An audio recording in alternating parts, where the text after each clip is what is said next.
Una de las primeras cosas que tenemos que tener en cuenta cuando hacemos innovación es partir de una premisa, ¿no? La base concretamente, en mi caso, es una receta que yo he mirado por internet. Pero también hay que entender que no es solo eso, sino también hay que buscarse un porqué. O sea, de nada sirve hacer innovación si tú no tienes una motivación para hacerlo. Concretamente en mi caso es porque, se avecinaba el cumpleaños de una de mis sobrinas y quería sorprenderla con un postre. Es un poco también para que ellas se eduquen el paladar, pero bueno, es un postre que en mi caso a mí me gusta mucho y quería pues darles ese postre porque es uno de mis postres favoritos y quiero saber si a ellos les gusta. Además de eso, a la hora de hacer la innovación no es solo tampoco esa motivación que pueda tener yo, sino que una vez que yo hago una primera prueba con la receta original, que es esta, yo hago una prueba y hago una valoración. Lo primero que hice antes de hacer realmente la prueba es modificar la propia receta original porque creía que podría funcionar un poco con más cantidad de grasa, básicamente porque es uno de los gustos que ahora mismo se está empezando a comprobar que nuestras papilas gustativas funcionan o se activan a través de las grasas. Y creo que todas las recetas tienen que tener ese puntito de grasa que es necesario para que nosotros tengamos la mayor cantidad de espectro de gustos en la boca. Entonces sí que le añadí un poquito más de grasa, sustituyendo parte de la leche en nata y hacer así un poco de balance, a ver luego cómo quedaba la receta y probar un poco pues cómo quedaba el efecto. Bien, como podéis ver, pues siempre que uno termina de hacer una receta, lo que tiene que hacer siempre es probar. Entonces tú haces una receta, ¿vale? La que sea, puede ser una de internet, puede ser la que te dé tus familiares, una que te dé un amigo, cualquier receta de cocina es válida. La haces y la pruebas y sobre eso decides. Depende un poco también de la motivación. En mi caso, pues yo ya sé qué es lo que quiero porque aparte de estudiar mucho, también he probado mucha comida, que esto es otra cosa muy importante, tener pues una memoria gastronómica un poco adquirida para que tú puedas distinguir sabores y sobre todo puedas decidir qué le puede venir mejor a esta receta. Concretamente, a esta en concreto, pues una vez que yo hice la primera valoración con la primera cata de la primera versión, bueno, de la versión 1 de la receta, me di cuenta pues que me faltaba un poco más de fuerza, me faltaba amargo, porque es verdad que el caramelo que hice pues era un caramelo clarito, pero es que no quiero ponerle un caramelo muy oscuro a este postre concretamente, no creo que le haga falta. La manzana le faltaba cocinarse, ¿no? Tener ese puntito de manzana caramelizada que no lo tenía. Y en mi humilde opinión, siendo un pudding, que yo soy fan de hacer puddings, que se note, pues el pudding la gracia que tiene es que tengas esos tropezones de ya sea un bizcocho, en este caso es pan brioche, pero podría ser un bizcocho, podría ser bollería industrial, croissants, lo que te sobre. Es un poco una receta de aprovechamiento que está muy bien y a mí me gusta notar eso. Entonces no lo notaba tanto, así que lo que hice en una segunda versión de receta, que la tenéis aquí, es aumentar la cantidad de pan que iba a poner y también decidí cambiar la parte del azúcar, que realmente no me convencía mucho porque era quizás demasiado dulce en la versión anterior, poner miel. No tanto por el tema de que me baje el dulzor, sino por aportar un poco algo distinto a la propia receta en sí, aportarme un matiz con un sabor distinto. Además de eso, pues hice también, ya aproveché y empecé a meter aromas, pues por ejemplo vainilla o canela. Como podéis entender, después de hacer la segunda versión, uno tiene que reflexionar si lo que ha hecho está bien, si no está bien, si sigue por ahí, si no sigue por ahí y qué tal funciona todas las modificaciones que uno va haciendo, porque no siempre todo lo que tú modificas cuando estás haciendo estas recetas funciona bien. Hay veces que, por lo que sea, haces una prueba, vas de un lado a otro, vas de un extremo a otro a nivel de gustos o a nivel de textura y no te convence y tienes que volver atrás o quedarte en un camino intermedio, en un término intermedio, básicamente porque si no, pues no te gusta y al final pues tienes que ir corrigiendo ese tipo de cosas. Entonces, en esta versión 2, aparte de y añadirle más pan, también aproveché pues para valorar un poco el añadir un poco de queso rallado. Este queso rallado no es tanto para darme sabor a queso al pudding, porque no quería un sabor a queso, sino simplemente estaba gastando parmesano, que es uno de los productos con más concentración de glutamato monosódico o de umami, para aportarme ese umami que realmente me falta en el postre, porque el postre no tiene umami. También podría haber, lo pensaba ahora y podría haber añadido a lo mejor soja al caramelo y parece una tontería, parece una locura, pero una de las cosas que más nos gustan cuando, por ejemplo, tenemos unos tofes o una salsa tipo tofe es añadirle sal Maldon, porque ese caramelo salado amplifica el gusto de dulces, de amargos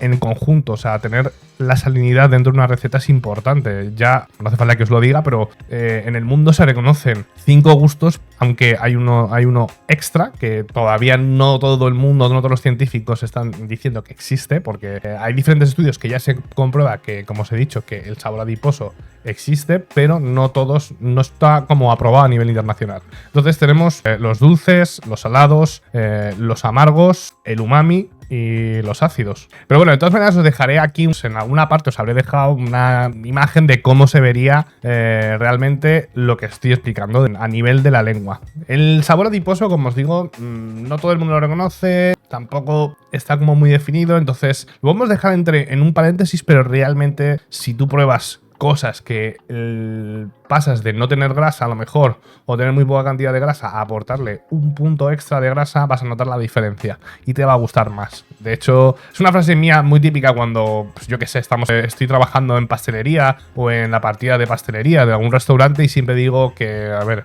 grasa y azúcar son amigos hermanos y sabemos que cualquier cliente le gusta la grasa y el azúcar. Entonces, en esta versión, tras hacer la prueba y catarlo todo, me di cuenta de que, me estaba sobrando quizás un poquito de grasa, quizás se me hacía un poco pesado, me sobró pan, ya era como demasiada textura a pan, y el pudding me gusta que tenga cierto equilibrio, que no sea ni mucho flan y poco pan, ni mucho pan y poco flan, ya sabes. Tiene que tener un equilibrio. Entonces hice unos retoques para hacerle esta versión 3. Como os digo, me sobraba un poquito de grasa, bajé un poquito la grasa, una cuarta parte o algo así, bueno, se quedó en 3/4 partes de leche y una cuarta parte de nata de la receta original, con el queso parmesano para hacer tal. Luego los aromas, gasté una vainilla fresca en vez de estar gastando una vainilla que tenía, una esencia de vainilla que tengo ahí en seco. Gasté vainilla fresca, que creo que siempre que cocino a mi familia, pues siempre voy a poner lo mejor. Y luego, pues nada, es básicamente otra vez la misma receta. Lo que pasa es que esta vez sí caramelicé todavía más la manzana, que en el anterior pues no estaba caramelizando. Y también cuando estoy haciendo la manzana, lo que hago siempre es hacer una especie de mezcla sobre el peso de la manzana, lo divido, o sea, sobre el peso de la manzana, que pongamos es un 100%, de ese peso sacamos un 10% del peso total de la manzana y ponemos un 10% de azúcar y un 10% de mantequilla. Pero al hacer esta mezcla, que es concretamente para un pudding, que al final pues se tienen que cuajar y tal, necesito que me saque un poco de pectina, un poquito de juguillo para que se haga como una especie como de crema, vamos a llamarlo así, un poco de tipo compota, ¿sabes? Para hacer una especie como de compota, lo que hago es, pues eso, subir un poco a un 20% de mantequilla y un 20% de azúcar. Esto ya es una cuestión de gustos, podéis quedaros en el 10%, podéis ir al 20%, eso ya es una cuestión de gustos totalmente, pero bueno, al final también hay que tener un poco en cuenta el producto. Si la manzana, que yo en mi caso es una manzana golden, le falta madurez, no está del todo lo suficientemente amarilla y necesita un poquito más de ese puntito más dulzón, pues lo que podemos aumentar es el porcentaje de grasa y azúcar para equilibrar, porque muchas veces, dependiendo del producto que sea, si gastéis una reineta, esas proporciones varían un poco y hay que ajustarlas un poco al tipo de manzana que es. Pero bueno, la fórmula se queda como la que vais a ver ahora, que como os he dicho, rectifiqué un poco la grasa, rectifiqué también la cantidad de pan para que no fuera tanta cantidad, hice la manzana bastante más caramelizada para tener ese puntito de amargos, se lo voy a dar con la manzana, ese punto ese sabor como de manzana de feria, poco de manzana caramelizada dentro del propio pudding, más el pan brioche, que siempre he estado gastando el mismo pan brioche porque compré uno y como me fue dando para todas las recetas, pues mira, eso que me llevo y nada más, así el resultado quedó como el que quedó. Y bien, como veis, parece muy difícil, pero realmente no lo es. Hacer innovación no es algo tan complejo como pueda parecer. En los restaurantes así de estrella Michelin siempre es como, oh Dios, están haciendo innovación, y realmente no es una cuestión tanto de complejidad, sino realmente de inversión. La innovación es una cuestión de dinero, es hacer pruebas y buscar resultados. Y también sabiendo un poco hacia dónde quieres ir. Habrá gente que pueda que piense que hacer innovación es constantemente ir cambiando recetas, y no es así. Hay veces que las recetas son tan buenas que no hay que cambiarlas. A lo mejor podemos cambiar cambiar no la receta, no lo que he hecho yo, sino cambiar la cocción. Si yo, por ejemplo, en la receta tenía una cocción a 150 grados en baño María con ventilador y tal, pues podría cambiar el método de cocción bajando la temperatura, tardando más tiempo, para dar una textura como más suave, ¿sabes? Pero hay más, o sea, podemos innovar en más cosas, en la manera en la que vas a presentar el producto, la propia textura en sí. Entonces depende un poco de cada cosa, de cada idea que uno vaya teniendo, se va trabajando sobre eso. Evidentemente, la parte de innovación está muy bien, pero en el mundo de la cocina, en el mundo del gastronómico, de nada sirve que tú te pongas a innovar si no tienes el sabor, o sea, el gusto. Porque nosotros, nuestro arte, que es un arte relativamente efímero, la manera en la que nos expresamos es principalmente, o sea, el pilar fundamental con lo que nosotros construimos momentos para la gente es a través del gusto. Y luego a partir de ahí ya se trabajan texturas, se trabajan técnicas, pero siempre y cuando la base sea que ya tienes el sabor adquirido, ¿no? El sabor que tú quieres aspirar, ¿no? Que una vez que tienes construido el punto del sabor, ese punto que a ti te ha gustado, de esto está muy rico, a partir de ahí ya puedes hacer lo que tú quieras. O sea, de repente el pudding puede transformarse en un pudding con una cobertura completamente crujiente de caramelo y eso va a funcionar bien porque va a estar rico y porque va a romper un poco la textura y funciona muy bien. Puedes ponerle, en vez de pan, puedes ponerle, yo que sé, algo que por dentro sea un núcleo congelado que luego pues explota y tal. Perfecto. Todo eso funciona muy bien, pero siempre y cuando hayas pensado que el sabor que tú querías o el sabor que tú necesitas para la receta esté bien y sobre todo esté controlado. Los sabores muy punzantes, muy dulce, muy salado, muy amargo, cuando tiene demasiado umami, una receta nunca están buenos. En el mundo de los cocineros siempre nos toca probar lo que hacemos, porque claro, si no sabemos qué tal sabe, ¿cómo voy a decir yo si esto está bueno o no?